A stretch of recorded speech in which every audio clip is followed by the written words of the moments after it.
Is cold calling for pre-foreclosures the ultimate secret? Right? This is a trick question. I feel like the person that asked this question does not know me, or they haven't followed my content enough. By the way, on that channel, I have some live cold calling sessions where I show you how to talk to people. Also show you not just talking to people. The best thing I showed you in those videos is how excruciating, okay, the process of cold calling is, right? A lot of people try to approach this because the guru told them it's easy. Just pick up the phone. Just pick up the phone. Talk to people. I'm a person that I'm always factoring emotions. Okay, not my emotions personally, other people's emotions. I can't stop people from having feelings and emotions, right? And rejection is a feeling, and it is a feeling that can absolutely wipe you out of business. It's just what it is, right? Absolutely, that feeling will wipe you out of business if you don't contain it, if you don't position yourself properly in this business, right? And one of the worst positions to be in is cold calling when you're not properly prepared for the outcome, the outcome of cold calling. Most calls you make are not gonna get through, meaning no one will pick up, and most people you talk to are not gonna turn to deals. They're never going to turn to leads. Okay, leads meaning the person who says, yes, I'm open to entertain an offer, right? Right. So if you understand the 5 stages, this 5 stages right here, most calls, most contacts you make are not going to become leads. Okay, and most leads are not going to become contract. See, each stage like that, and obviously, if you're doing the right thing, most of your contracts should turn to deals. If you do everything right in stage 1, 2, 3, but most people get stuck in stage 1, 2, 3. Okay, most people get stuck there because of the obvious, the emotions. Okay, emotions get mixed in with a system. The reason why I always recommend that people should have systems in place is because we're emotional beings. Okay, we're not animals. Okay, we're emotional beings. We have emotions. If you get hit with rejection, regardless of how many times we've been told it's a numbers game, we get told it's a numbers game. Obviously, it's a numbers game. The more calls you make, the higher the chances you're gonna close the deals. You're gonna close the deal, right? It's really that simple. But is it really that simple? Well, is our emotions that simple? No, it is not. Okay. So somebody said, all the gurus that they hear say they're doing well, all these guys selling courses, all of them cold call. Right. Now, if cold calling was working so well for them, I wonder why they have so much time to be creating courses. All right. So now I'm going to be very fair. Okay. Cold calling still works, but you don't want to engage it by yourself. Okay. If you engage it as the person with the interest in the business and the profitability of the business, you're going to get frustrated out of the process. So the answer is no. It is not all in itself by itself the ultimate secret. The ultimate secret is systems. Okay?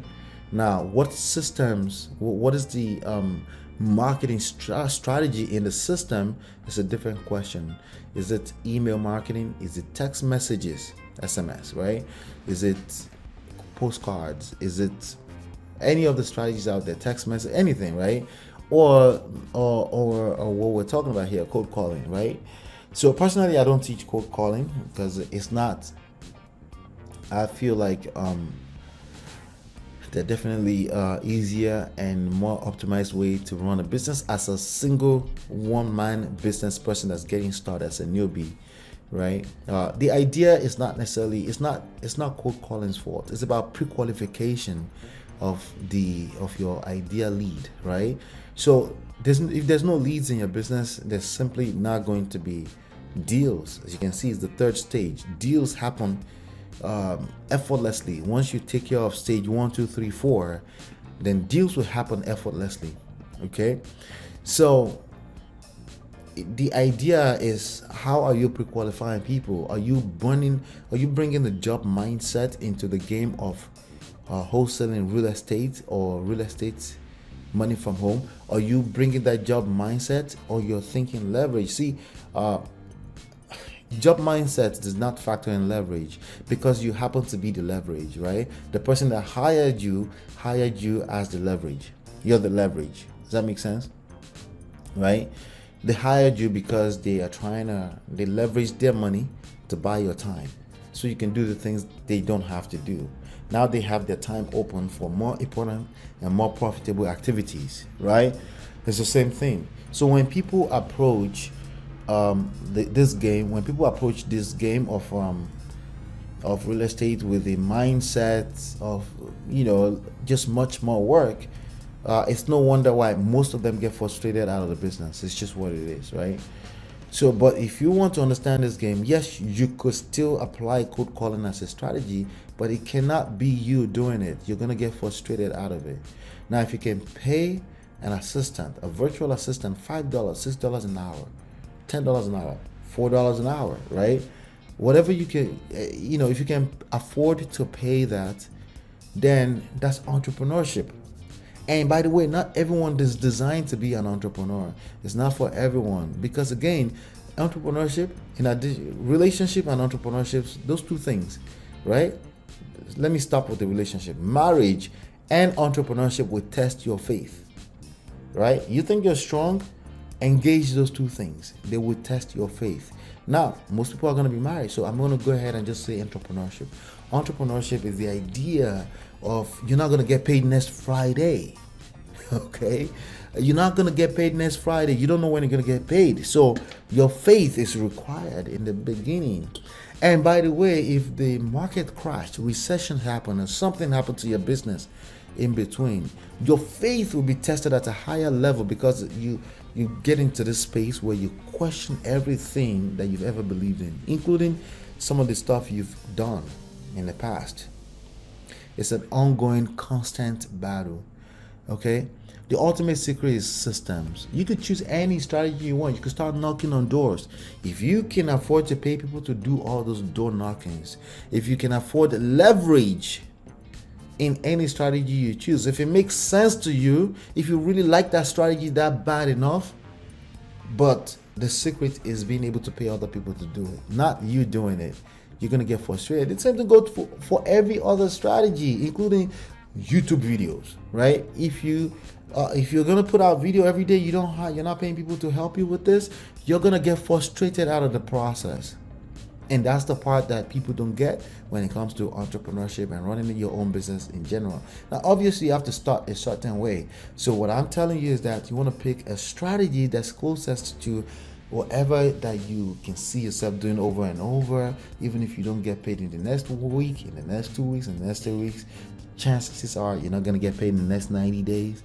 If you don't enjoy the process, you get frustrated, you build resentment against the business, and then you walk around town talking to everyone, telling everyone that it just doesn't work, and this was just all in the meanwhile that you're just not an entrepreneur. If you're an entrepreneur, the only thing that works is leveraging systems, because you only have so much time in a day. Money is a tool, and you have to know how to use it. Okay? Your time, there's only so much of it. Okay? You cannot get time back. You can get money back all day long. So sometimes as an entrepreneur, what you need to be doing is, number one, invest that money into yourself. Learn what you need to do, and then start investing in other people's time, so that you can free up your own time for the most profitable activities that make you happy, all the way up from what business activities to spending time with the people you love the most.